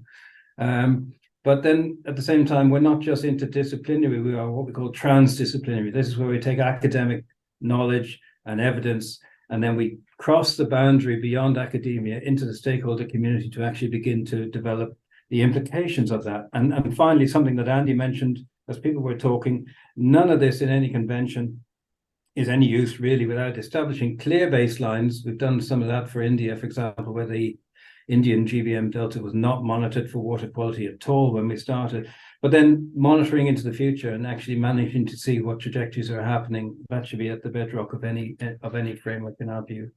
So I'll leave it there in terms of brevity, but just about Andy's saying I've covered most of the things there from our point of view. Happy to carry on. Really appreciate this. Thank you. Thank you so much for these excellent interventions. Am I being listened to? Is that going? Yeah. Okay.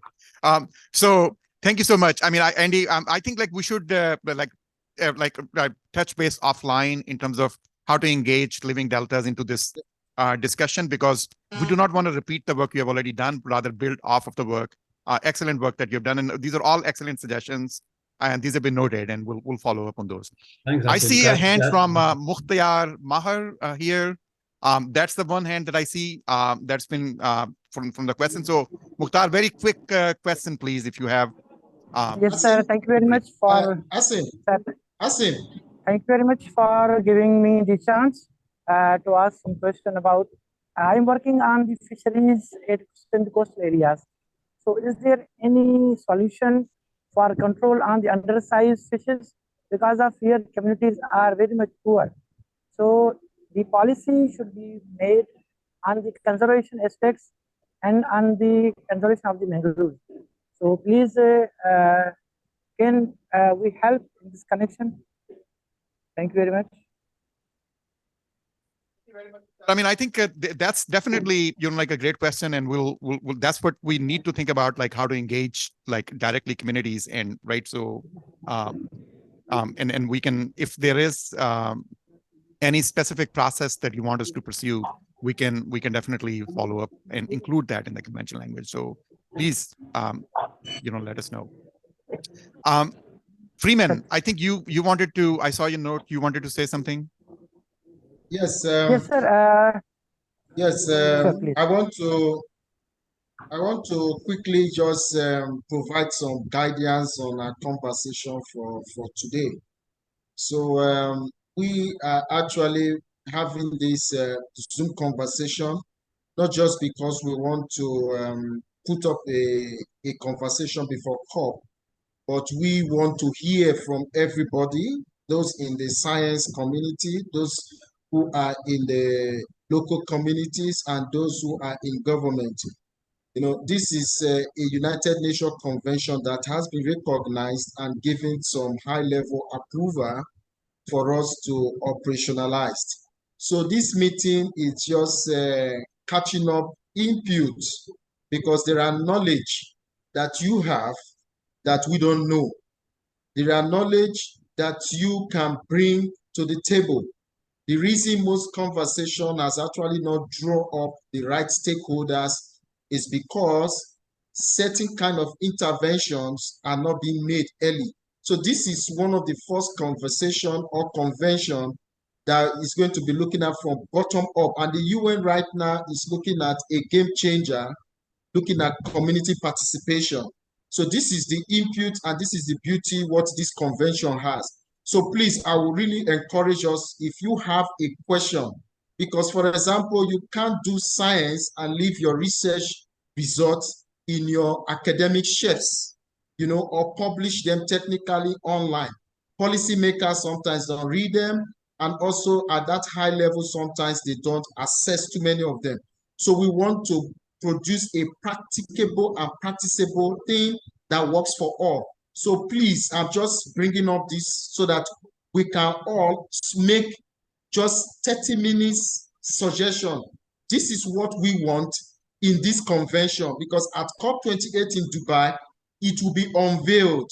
And we're going to be having few engagement in different countries to have more input. So please just tell us what you want as input, so that we can have a more engaging and more inclusive governance or policy structure. This is what I just wanted to bring to us all, so that you can bring in 30 minutes, 30 seconds, just throw up what you want to see, so that the notes can be well taken and built in.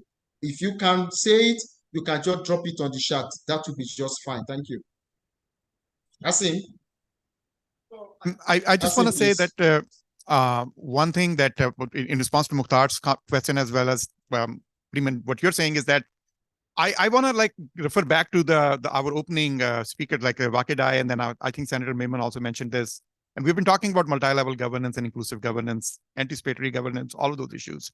I think the one of the suggestions was that we should have an intergovernmental organization that would run the convention. It shouldn't be just national level, or it shouldn't be just local level. It has to be some kind of like an intergovernmental organization. And I think I totally support that mechanism. That would be provide direct access to the youth, to the indigenous people, to the communities who are directly affected with the secretariat, as opposed to they have to go through some kind of like national entities. I think that's been a problem with many conventions that we have seen. For example, you know, like now, if you look at the UNFCCC Adaptation Fund, it is adaptation fund, but you cannot provide, communities cannot get adaptation funding until they're approved by that local adaptation entities that are approved entities in the national governments.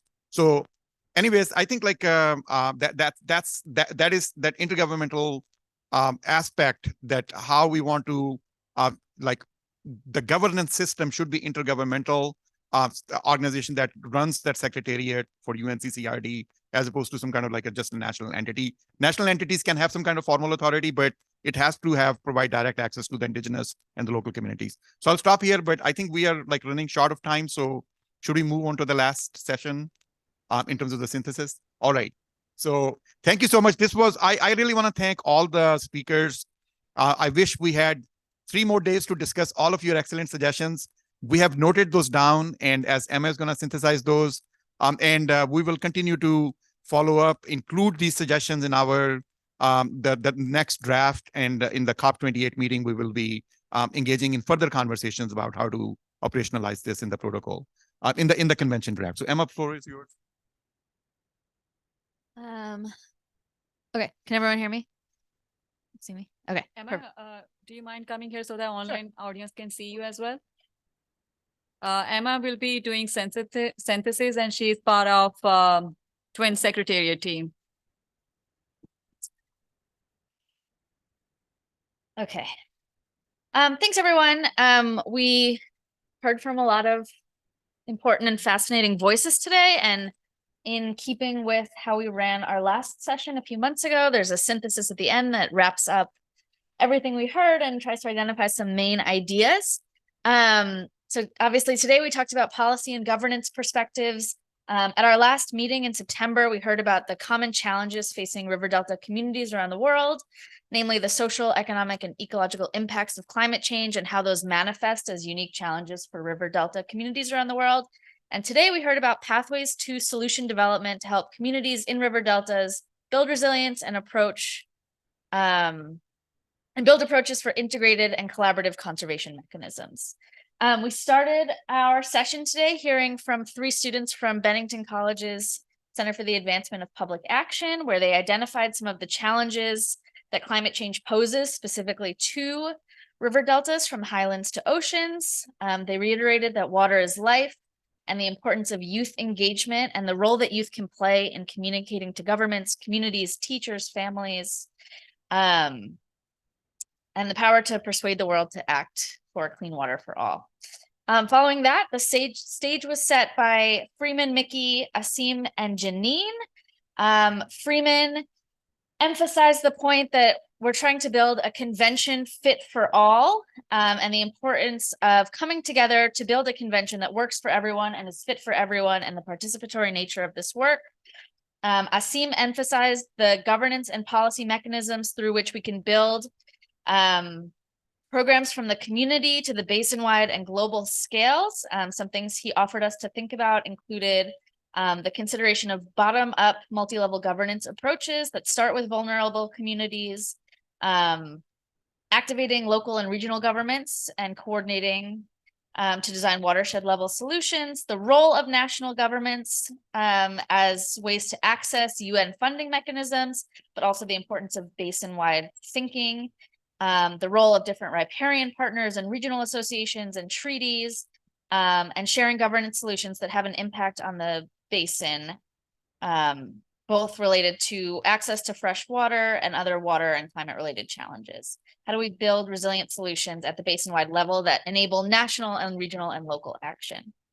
And he also urged us to think about, in the development of this UN Convention for the Conservation of River Deltas, the importance of propagating not a development machine, but rather enabling social impact investors and public-private partnerships and investment and direct community empowerment mechanisms. And also finding a role for more traditional mechanisms of governance, but making sure that we amplify non-traditional mechanisms that give voice to people who are traditionally silenced in these spaces. We heard from Mickey about the inspiration that we can draw from desertification and small island state endeavors to build integrated approaches to conservation. And he reiterated that the time is right now for delta conservation. The challenges facing river deltas represent a genre of environmental problems that have slow onset, long-term accumulating problems, and those problems are here. And finally, we heard from Janine about the convention process, which will be, a draft of it will be unveiled in Dubai in a week or two. She noted that we are emphasizing participation from the bottom up and hearing from many community voices, and also integrating language that will make this effective at the international scale. And then we had a really wonderful panel with folks from around the world answering the question of how can collaborative international efforts like the UN Convention on the Conservation of River Deltas be transformative in formulating equitable and effective policy and governance solutions for addressing the urgent problems facing river delta communities.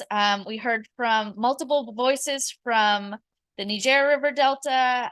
We heard about the importance of drawing from existing regional cooperation frameworks and platforms, the importance of public participation and community engagement, and a variety of different mechanisms for implementing this work, including payments for ecosystem services, and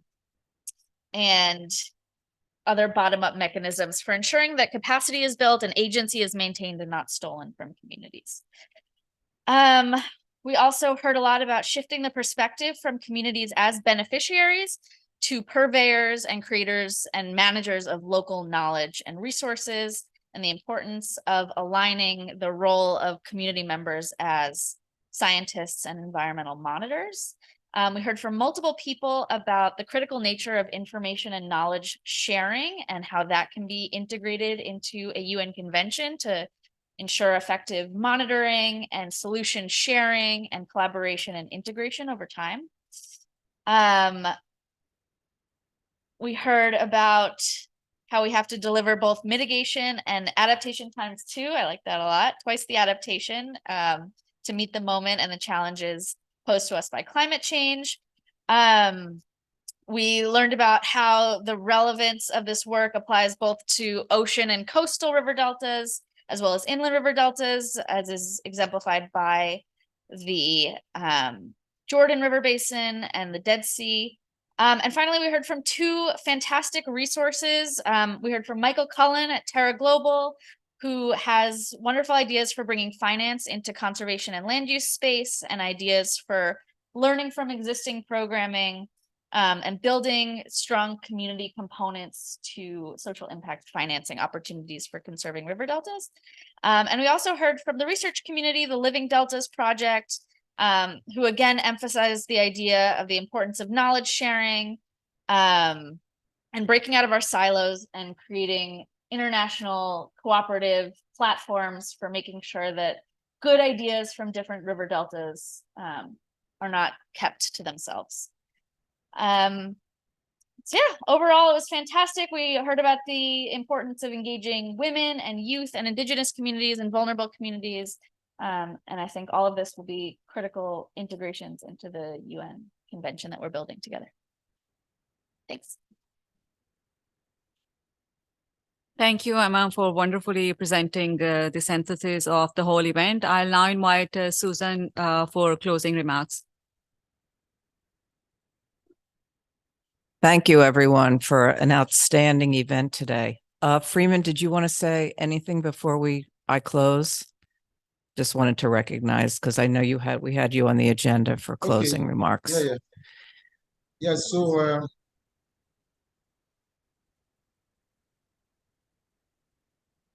okay, so you want me to go first? Yeah, very quickly, just a sentence or two. We had, for Can you hear any me? closing remarks. Okay, that's fine. So I'm closing with these few words. I want to let us know that it is timely to have a convention that conserves river deltas, because if we look at the population of humans who live on coastal areas and ocean-facing deltas, and what climate change is aggravating in those regions, the livelihood losses and the migration. Migration we see these days is no longer migration from rural to urban, it's now migration for survival. So we have to take things of migration seriously, because it has actually increased a lot of conflicts that we see today across the world. So this convention has come to stay, and it's one convention the UN is aligning with strongly because of the governance and because of the way science is going to communicate to the UN, and how also local communities going to form the citizen science. So we are going to share the email addresses. Never enough a meeting like this to be able to capture everything. If you have any input going to COP or after COP, you should be able to share. So Susan and Miriam will do that now by sharing some key email addresses where you can share input to. I want to welcome everyone who is coming to COP28 in Dubai. If by chance or by the meeting participation you're going to be in Dubai, let us know. We have an event coming up December 4th, which is the unveiling of the convention itself properly. December 1st is a media event, but December 4th is the unveiling. Once it is unveiled, it is the languages and your contributions and this kind of meetings that should shape you what we want. So it is earlier, and the better we all start making what we want to see in the convention, send it in. You are at COP, let us know. And for partnership, we are open to more sincere partnership. If your organization or group have a core value system to see how the world become a better place, we are open to it. It's open to everybody, but just come sincerely. Let's do this for the betterment of you and for a better world. Thank you very much. Susan? Okay, thank you, Freeman. So in closing, I just want to leave everyone with the following thoughts. Just today, we've been able to connect from Nigeria to Pakistan, to the Middle East, to Ecuador, to Europe, and all across the United States. Just thinking that just even through technology, we are able to do this. Very important that we are able to connect all of us all around the world for this important work on the river deltas. We're also connecting with a commitment that we have.